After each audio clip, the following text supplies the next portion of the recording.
बेतवा नदी का चौड़ीकरण बाकायदा ईंट भट्टों के ठेकेदारों द्वारा बहुत ही ईमानदारी से किया जा रहा है।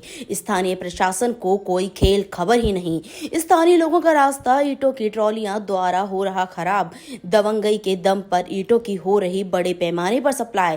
विदिशा शहर अंतर्गत आने वाले ward number 1 जतरापुरा Shiv Shakti paper मिल के पास दाऊदपुरा में स्थानीय लोगों की शिकायत है कि ईंट भट्टों के ठेकेदार द्वारा दादागिरी गुंडागर्दी के दम पर बेतवा नदी को अवैध रूप से खोदा जा रहा है, जिससे बेतवा नदी और भी ज्यादा भयानक चौड़ी हो गई है। बरसात के मौसम में जब बेतवा नदी चढ़ती है तब बेतवा नदी का पानी लोगों के खेतों तक आ जाता है।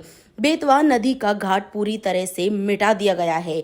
उसकी मिट्टी से ईंटें बनाकर पूरे विदिशा में सप्लाई की जा रही हैं। साथ ही स्थानीय लोगों ने कहा कि ईंटों की ट्रॉली के आने जाने से रोड पूरी तरह खराब हो गया है, जिससे बच्चे स्कूल नहीं जा पा रहे हैं। कीचड़ में से निकलना पड़ रहा है। अगर इन ठेकेदारों से हम मना करते हैं तो ये ठेकेदार साहब हमें बंदूक दिखाकर डराते धमकाते हैं। स्थानीय लोगों द्वारा कहा गया कि यह सरकारी जमीन को बिना कोई अनुमति के खोद रहे हैं। ना तो कोई सरकारी अफसर यहाँ चेकिंग करने आते हैं और ना ही पटवारी। वहीं पार्षद भी जीतने के बाद एक बार ही इस जगह आए हैं, इसके बाद मिलते ही नहीं हैं। ठेकेदारों द्वारा बेतवा नदी को खोद कर बहुत ही ज्यादा चौड़ा कर दिया है, जिससे खेतों की मेड़ से बेतवा नदी लग चुकी है। पास में ही मंदिर है और मंदिर भी लगता है कुछ ही दिनों में गिर जाएगा, क्योंकि खुदाई के कारण बेतवा नदी मंदिर तक लग गई है। इनका कहना है मीडिया द्वारा हमारे संज्ञान में ये जानकारी आई है। हम स्थानीय निकाय, नगर पालिका परिषद एवं खनिज विभाग से जानकारी प्राप्त करके कार्रवाई करेंगे। अगर कहीं कुछ गलत हो रहा है तो दोषियों को छोड़ा नहीं जाएगा। डॉक्टर अमित कुमार सिंह, तहसीलदार एवं कार्यपालिक मजिस्ट्रेट विदिशा। नाम है आज? मेरा नाम तिलक सिंह कुशवाहा है जी। किस किस जनों के भट्टे लगे यहाँ पे ठेकेदार? यहाँ पे साहब लखन प्रजापति, विजय प्रजापति, मदन प्रजापति, हिम्मत प्रजापति और महेश प्रजापति, मुकेश प्रजापति, संतोष प्रजापति और अहरबार लोग भी हैं। कुछ हरिराम अहरबार, राम सिंह अहरबार, इन लोगों के भट्टे यहाँ पे चल रहे हैं। ये लोग कुछ मोहनगिरी में रहते हैं साहब, कुछ क्या बोलते हैं अपने लड्डा एजेंसी के पास रहते हैं। लखन विजय लड्डा एजेंसी के पास में रहते हैं। आपने उन लोगों के ट्रैक्टर निकलने पे मना किया तो उस पे उनका क्या एक्शन रहा? मतलब मना करने के साहब वो हमारी रास्ता खराब करते हैं। हम उनसे कहते हैं साहब या तो ये रास्ता सुधारो आप, वो नहीं यहाँ से आप निकलो मत। तो साहब वो नहीं मानते, हमसे लड़ने के लिए तैयार हो जाते हैं और वो तो ये कहते हैं हम तो यहीं से निकलेंगे, तुमसे जो बने वो कर लो। लगभग कितने वर्ष हो गए ये भट्टे चल रहे हैं? बहुत वर्ष हो गए साहब, 25-30 साल से चल रहे हैं साहब। और कोई वरिष्ठ अधिकारी संबंधित कोई नहीं आता साहब, जहाँ कोई नहीं आता। ना खनिज विभाग वाले आते हैं, ना कोई पुलिस अधीक्षक यहाँ आकर देखता है साहब, न कलेक्टर साहब के पास में इसकी कोई शिकायत पहुँचती है। और मेरा कलेक्टर साहब महोदय जी से यही विनती है मेरी कि हम इतने परिवार वाले यहाँ पे रह रहे हैं। तो लगभग कितने परिवार के लोग होंगे? कम से कम 100 लोग हैं जहाँ पे, 6-7-8 परिवार रहते हैं साहब यहाँ। आपके बच्चों को स्कूल वगैरह जाने में बिल्कुल बहुत परेशानी होती है साहब। 4 महीने तो बिल्कुल बच्चे हमारे घर से जा ही नहीं पाते। अभी भी एब्सेंट ही लग रही हैं भाई, प्रेजेंट नहीं लगती है साहब स्कूल में हमारी। पढ़ाई मारी बिल्कुल मारी जाती है साहब। और इधर से कितने किलोमीटर? यहाँ से 3 किलोमीटर से है साहब। तो वहाँ तक क्या होता है, हमारे बच्चे भी जाते हैं तो ये ट्रैक्टर चलती है जो भट्टों वालों के, उनसे बहुत समस्या होती है बच्चों के लिए, क्योंकि वही रास्ता है बच्चों को निकलने का, वही रास्ता है ट्रैक्टर निकलने का। आपने मना किया तो उनको क्या बोल रहे हैं? साहब हम मना करते हैं तो वो लड़ने के लिए तैयार हो जाते हैं, कहते हैं हम तो यहीं से निकलेंगे, तुमसे जो बने वो कर लो। अच्छा, हाँ, ऐसी धमकी देते हैं साहब। और क्या क्या कहते हैं? वो तो साहब बहुत सी गाली गलौज भी करते हैं जो हम बता नहीं सकते आपको साहब, किस प्रकार से बकते हैं साहब वो।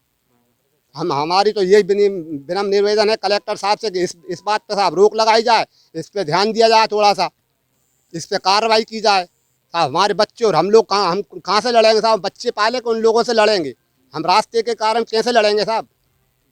रानू खुशबा। क्या परेशानी है? ये सर रास्ते की परेशानी है। हाँ, रास्ते की परेशानी है। ये ईंट भट्टे वाले हैं, ईंटों का ट्रैक्टर चला रहे हैं, इनसे मना करते हैं, मानते नहीं है, पूरी रास्ता को बेकार कर रखा है।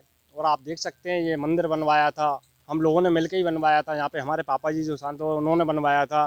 तो ये विजय प्रजापति का काम चल रहा है यहाँ पे। तो ये खोदते खोदते यहाँ पे ले आए कि मंदिर गिरने वाला है, मना करते तो मानते नहीं। कौन सा वार्ड लगता है ये 2 नंबर। इधर के पार्षद साहब पार्षद भी नहीं सुनते हैं, कपिल साहू। ये बिल्कुल नहीं सुनते हैं।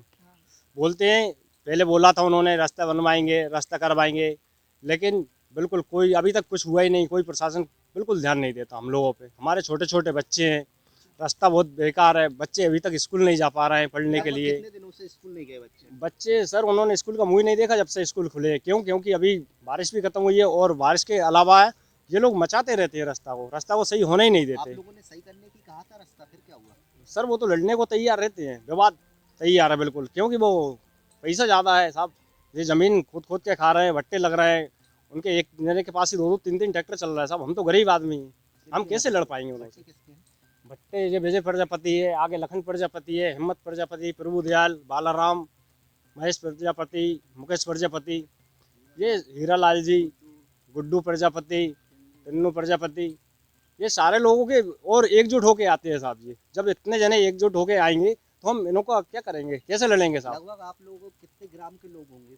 हम सर बहुत जने रहते हैं यहाँ पे, मिनिमम होंगे कम से कम 15 या 18-20 घर के समथिंग में है। कितनी जनसंख्या का परिवार होगा? कम से कम 100-150। हाँ। काफी परेशानियों का सामना करना। बहुत परेशानियों का सामना करना पड़ रहा है सर, और कोई ध्यान नहीं दे रहा है। और पूर्व पार्षद रहे दिनेश कुशवाहा जी, उन्होंने भी हाथ जोड़ के विनती करी है।